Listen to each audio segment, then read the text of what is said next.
Hello everyone, JVB here. Alright, I don't know if you guys noticed this, but not too long back it was St. Patrick's Day.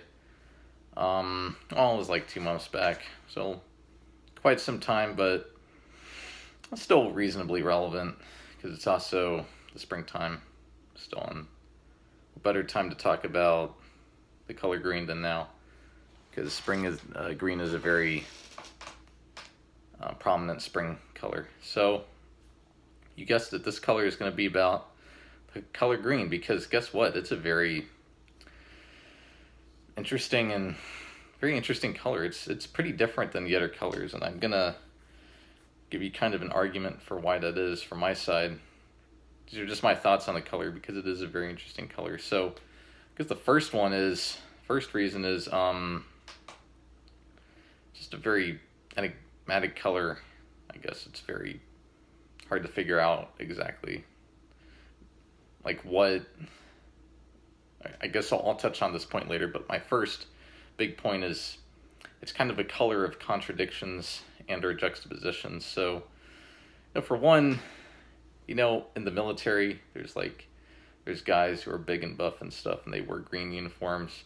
Green is a color for military uniforms, but at the same time, you have people who are green, who are hippies, like environmental, and they oppose warfare. They're completely against warfare. So that's one big difference right there. The second thing is natural versus artificial. I don't think this is touched on that much either. So you take obviously it's natural because you see it a lot in nature, and there's everything. It's like a big cliche to say that green is color in nature. I mean, it is, but it's just so cliche to associate it with that. But at the same time, it's also a very artificial color if you think about it, because acid, chemicals, and sometimes in cartoons, people kind of associate it with acid or chemicals, or like factories. I don't know. There's something artificial about it and natural at the same time. So that's the big difference number two. So that was my first big reason for why it's an interesting color. I'm going to touch into my second reason now, and that's kind of adding on to the whole idea of contradiction and stuff, because this is point number two. It's both a primary and a secondary color. It's so weird.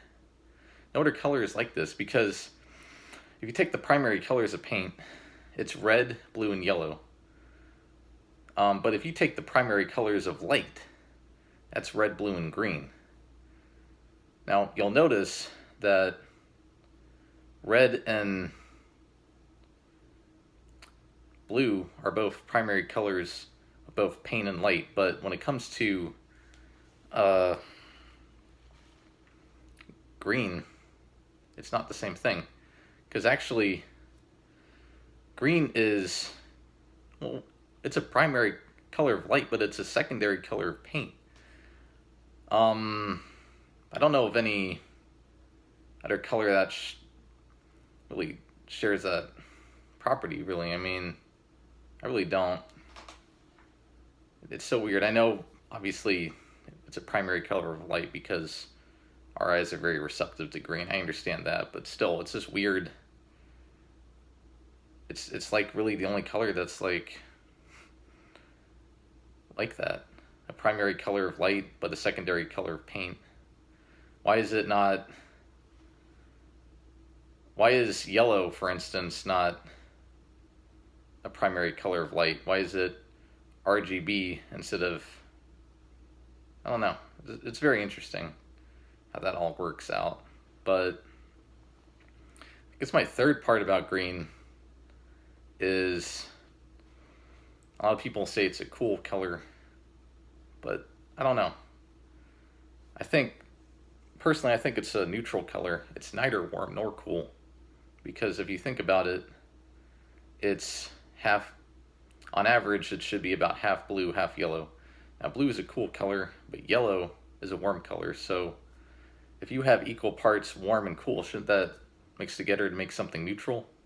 Should it just meet in the middle? That's what I'm thinking. That's what I think. Also, if you take if you look up astronomy pictures, if you look up the solar system, there's this astronomical principle, or a principle in astronomy called the Goldilocks principle, and basically it asserts that the best place for life is a planet not too close to the sun or not too far away, so it's neither too hot nor too warm, or not too hot or too cold, sorry. And you'll notice, obviously, too cold is blue, too hot is red. There's a planet with the planet super far away has a blue trail, super close is a red trail, but in the middle, which is Earth, there's a red, and there's a green trail around that. So, meaning moderate temperature, meaning just right. So in a way, it is neutral. It's neither warm nor cool, it's neutral. It's kind of interesting how a lot of people put it as, quote, a cool color, when I, for one, think of it more as a neutral color. I don't know. What do you guys think? Just one thing that interested me. And last but not least, this is my fourth point. Might sound a little vague at first, but hear me out. So, obviously the color green is, it's a color that has qualities of has a lot of qualities that blue would have, because obviously a lot of people think of it as a cool color. So people might think it's relaxing or serene or peaceful or something like that, but oftentimes they don't really attribute joy or happiness to it. They don't often associate low energy.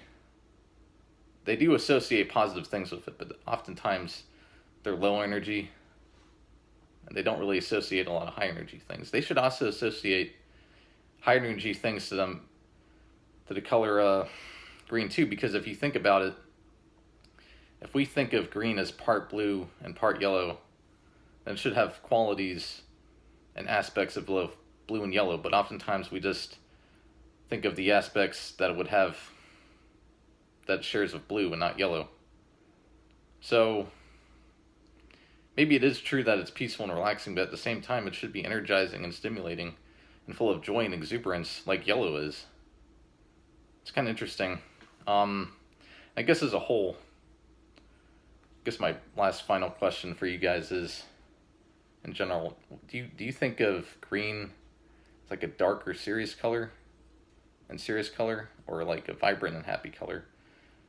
The reason I'm saying this is because I guess on average, some people could say that, I don't know, blue is more dark and serious than red. Red is more vibrant and happy, I guess. And maybe, yellow is more vibrant and happy than gray or brown, for instance. I don't know. It's just, I guess the reason I'm asking that question is because, obviously, there's a lot of variation with any color. Obviously, any color, you're going to have light and dark shades of everything. You can have lime green, you can have dark green, and all that sort of stuff. But the reason I'm asking if green is because it's kind of weird. Is it dark or is it light? Or is it just medium? Is it serious or happy, or is it just medium? I guess. I don't know. Objectively, just average, just middle of the road green. What do you put it as? Because people might be easier to ask the same question about yellow, red, or blue or something. People might on average say those colors are more leaning one way more than the other way, or something like that. But I guess it all boils down to opinion, and if you had to ask my opinion, I would say it's more vibrant and happy, honestly, because it's half yellow and it's lighter than blue, and generally speaking, and blue is already pretty happy and light, it can be anyways, so if it's better than blue, then it has to be kind of happy. It's already closer to, makes it half yellow and stuff, so I don't know. I know that sounds a little convoluted and vague, I'm sorry about that, but I'm down to hear your thoughts and stuff, and really interested to hear what you think, because I guess in many ways green is one of those colors, you know, it's very similar to purple too. If you look at purple, like purple, it's also half red, or it's half cool, half warm, in my opinion at least, because purple is blue and red, and green is blue and yellow, so it's half warm, half cool. But it shares a lot of aspects with, you know, purple, and purple is my favorite color and stuff. So anyways, this is the video, guys. Thanks for tuning in. I'm really glad you tuned into the video. I'm interested to hear your thoughts, because it is a very interesting color. Anyways, peace out, fam. Peace. Yeah!